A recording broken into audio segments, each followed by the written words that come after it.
Hey friends, Tuxx here. For this particular video, we're going to be talking about the Y1 and the new Y2 music player, okay? So it's something where I'm really excited about this because the Y1 has been kind of revolutionary. This has really taken the market by storm last year, and it basically gave people who are looking for that little iPod niche a little scratch. It was like a very inexpensive, very iPod-ish type player, and the question is, for the new Y2, will they continue that Apple-ish type route, or are they going to go a different direction, and there's some surprises. In fact, one of them is related to Asteroid and Kern, ANK, and I'll tell you about that later in the video, but it's something that really shocked me personally, okay? So anyway, continuing on, the display for the new one, so this one right here, this is the Y1, of course, and this is a 4.4-inch screen, okay? The new one is actually a 4.3 IPS screen, okay, which basically means that the new Y2 is going to have a brighter display and look better than the Y1, and the Y1 doesn't look bad by any means, but the Y2 is going to look even better. The screen is only slightly bigger, which is an interesting choice, but I guess I wanted to really keep that form factor to kind of an iPod-ish type size, The processor on the Y1 is the X1000E chip, okay, and then the processor on the Y2 is going to be the X2000 dual core, okay? So it's a faster UI, it's going to be smoother album art scrolling. That extra new chip, the 2000, is going to make a big difference as far as making it process good. And this process is great, but the new one is going to be even better, okay? So if there is a little lag upon occasion, that's going to be wiped out, or should be wiped out theoretically. So I'm looking forward to seeing that new processor in action. More about that processor in a little bit, okay? As far as storage goes, this one here, it comes with 32 internal and goes up to 512. The new Y2 player is going to be 64 gig internal and goes up to 1 terabyte. Now, I heard there's going to be two versions of it, so it'll be interesting to see what actually comes of that. Right now, the Y2 is not on Amazon yet, okay, and I'm working on getting my hands on a copy of it so I can really break it down more, but I believe there's going to be two versions of it, at least two versions of different sizes of storage. Kind of like you can get a cell phone that is, 128 or 256 or 512 or whatever have you, it's going to be kind of like that with varying price points. Now the firmware on the Y1 is kind of a basic Android-ish type interface, okay? And they're saying that the Y2 interface is going to be a refined UI, okay? And it will include podcasts and streaming, and things like Spotify, kind of think of like the F20 Pro had like a bunch of, things already preloaded, Spotify on it, Apple Music, Prime Music, that kind of thing. So it's going to have some preloaded things on that Y2, which will be interesting. Now, this is the one that really shocked me the most, okay? So this one right here, the Y1, uses a 3.5 output. I'm really happy there is an output because I believe in corded headphones. Like when I'm listening to HD music, I really want to have that corded headphone experience. In fact, I should give props again because they included a pretty good little pair of earbuds for being free pack-in earbuds with the Y1. If you get a Y1, and I would recommend checking out the earbuds because for free, they're pretty good. They're not bad at all. So anyway, guys, and it'll be interesting to see. Hopefully, they'll continue that trend with even equal or better pair of earbuds with the Y2. But that remains to be seen. And everything in this is a little more than speculation. But they haven't really covered. Will they be better or the same? What earbuds are coming with the Y2. I think there will be. And in fact, these were really great, not just because they sound decent, but it was a braided black cord, which is one of those little touches that I really look for. So I was excited to see that, it looks great and it sounds great. It's a quality little pair of earbuds that they could have went so cheap on it. They could have not included it, but they did. And they just included it. They included some pretty nice braided cord earbuds. So kudos to them, Now, the DAC itself, well, I guess, okay, so scroll back here. So the thing that shocked me the most, okay, here it is, guys. While this does include the 3.5, the new one, the Y2, is going to include a balanced output, okay? So it's going to have 3.5, plus it's going to have a balanced output, but it's not.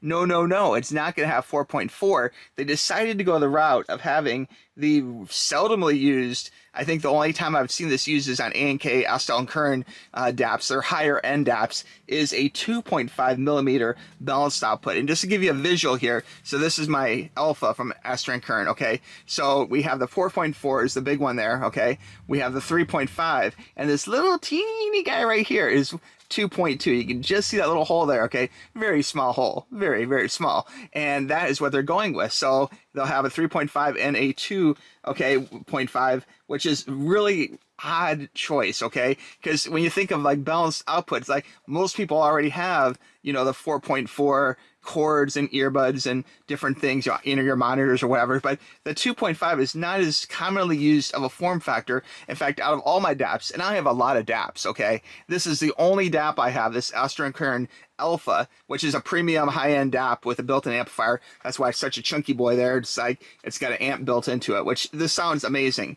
I have videos on this you can check out in the queue, but it is kind of a big bulky brick to carry around. But one odd choice about it is it did have the 2.5, you know, and they probably didn't have to do that. It's the only DAP I have with 2.5. I'm pretty sure, okay? I have to double check that because I have a lot of DAPs, but it's one of the few, okay? Probably the only one. So for them to put a 2.5 on the new Y2 is a very strange choice. So hopefully we'll see. Maybe I have that wrong. Maybe it is 4.4, but everything I'm reading says that it's going to be, you know, the 2.5 balanced output.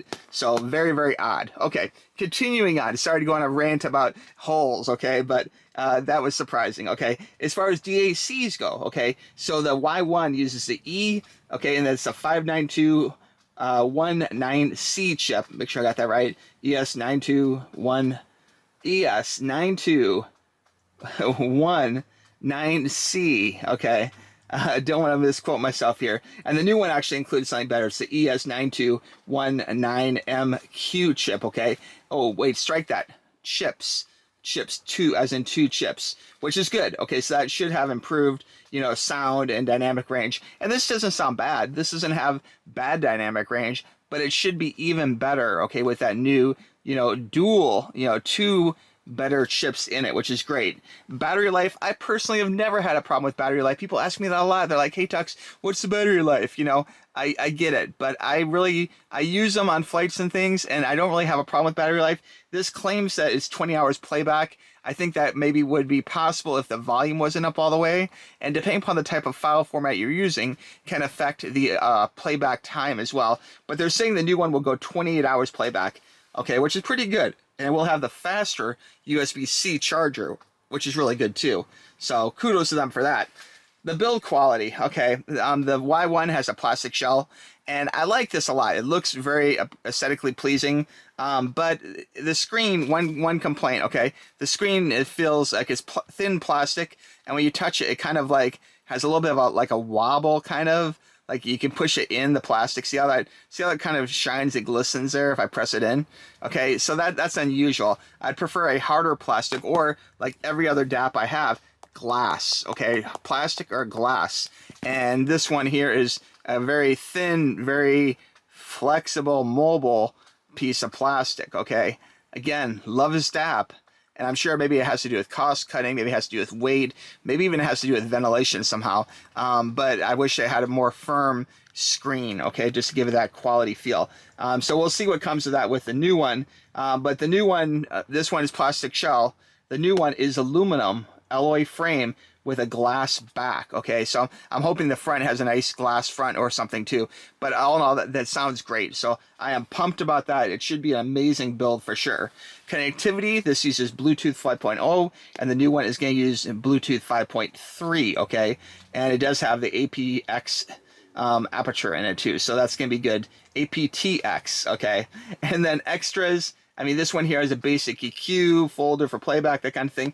The new one is having an advanced EQ, okay, and gapless playback, sleep timer, and more, okay? And I'm sure they'll be announcing more what that more means as we get closer into it, or more people get their greasy little palms on one, you know? But I'm really looking forward to it. And another key difference, okay, and people love this little scroll wheel because it really makes it feel like Apple-ish, you know? And that's great. You know, but as far as the new wheel, it's new and improved and even better. The Y1 wheel was functional and it felt cool and it definitely looked cool, you know, but it was kind of free spinning, very low resistance, feels kind of like, I don't know if I want to say floaty might be a term, kind of slippery a little bit. You don't really have tactile feedback, but they're saying in the new Y2 wheel, okay, it's going to be higher resistance, okay, it's going to have some clear tactile steps to it, okay, which to me that means it has to be clicky. It has to be like click, click, click, click, click. It's going to have a feel to it, a tactile feel as you spin it,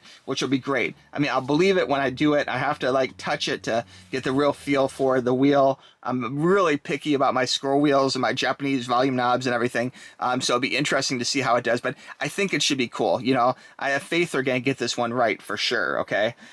Because the last one, people love this wheel, but it could be better. You know, everything, there's always room for improvement in things. And that's one area where I think they could improve by having some good tactile feedback. You know, the Y1 wheel, I mean, basically the resistance level is very low. You just run your finger over it and it just slides right by. And the new one is going to be medium high resistance. So you got to press just a little bit harder, you know, really give it that nudge, you know. There's no tactile steps at all in this. It's just very like light and smooth. The new one is going to be strong and defined is what they're saying. So we'll see what that definition is, but I believe that's going to mean that we're going to have some clicky tactile steps. When you turn it, you're going to feel it go click, click, click, click, click, click. And that's exactly what I want, you know. The grip, you know, very smooth. The new one's going to be textured and raised. They say the precision of the original wheel is moderate. It's good, you know, and the new one is going to be excellent. Okay, we'll see, you know. And then the feel, okay, again, this is lightweight, feels kind of loose, and the new one can feel much more premium and much more mechanical, you know. So I think that would be good. But you guys, obviously, people love this particular DAP, you know, for the price point, it really hit home for a lot of people. It's very customizable. I know a lot of people put Rockbox on it and different things. And the new one, I'm sure, will have a lot of extra like homebrew functions and things that you can do to edit it. And again, these guys have been great about actually allowing users to, or even encouraging users to kind of mess with the UI and stuff, mess with the player a little bit, you know, really make it their own. So I support that, and that's really cool they do that. But I have to say, just out of the box, I love my Y1. It's a great little player. You know, you can't beat it for the price. So if you guys have any wish list ideas, I'd love to hear what you think the Y2 should have on it. And hopefully, again, I'm working on getting a Y2, and we'll have some reviews of that. I know some people are basically just, you know, like claiming it's out there, but it's really not out there. Like you can pre-order on the website, okay, but it's not on Amazon yet. And I think a lot of places kind of dance around. Like, it's so funny, like on the box here, this doesn't even say Y1 anywhere on it. And it only has the, I notice the name one time, like right here on the sticker. Okay, so this is a sticker that's kind of removable. So I think the idea was they could sell this player under different names with different companies originally, you know, and then it kind of took off, and they're like, whoa, wait, this is like a really good piece of hardware that we should keep for ourselves, perhaps, you know. But it's funny that really the name doesn't really appear anywhere on here. So it'll be interesting to see if on the Y2, if they actually have the name on the box, okay, because they know that this was a huge success.